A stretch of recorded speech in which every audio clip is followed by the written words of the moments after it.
Hello everyone, Durga পুজো এসে গেছে। তো চলো নিয়ে চলে এসেছি নতুন নতুন ভিডিও তো প্রচুর তোলা হচ্ছে, জানি না কটা আপলোড করতে পারবো বা দিনে কটা করে আপলোড করতে পারবো। চলো সেই জন্য ভেবেছি সব কটা এখন রিলসই দেবো। তো চলে গেছিলাম হচ্ছে কবে গিয়েছিলাম, গিয়েছিলাম চতুর্থীর দিন কলকাতা, সাউথ কলকাতা। এটা হচ্ছে বাদামতলা আসার সঙ্গ। আমরা হাওড়া ময়দান থেকে মেট্রো করে গিয়েছিলাম।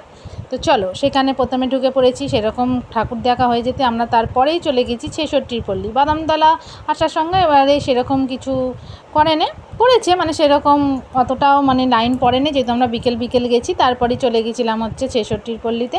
এদের মণ্ডপের থেকেও এদের যে প্রতিমা, সেটা আমার দারুণ লেগেছে, একটু অভিনব প্রতিমা। তোমরাও দেখে নাও। আমার আবার একটু মণ্ডপ সজ্জার থেকে প্রতিমা দেখতে বেশি ভালো লাগে। আমি এটাই দেখি কোন ক্লাব কত সুন্দর প্রতিমাটাকে করেছে বা কোন ক্লাবের প্রতিমা কীরকম দেখতে হয়েছে, কারণ এইটা আমার বেশি ইন্টারেস্টিং লাগে মণ্ডপ সজ্জার থেকে। কার কার প্রতিমা দেখতে ভালো লাগে একটু কমেন্টের মাধ্যমে জানাবে। তো এখানে প্রতিমাটার রূপটা একটু অন্য টাইপের, সবই ভিডিওর মাধ্যমে তুলে ধরলাম। টাটা।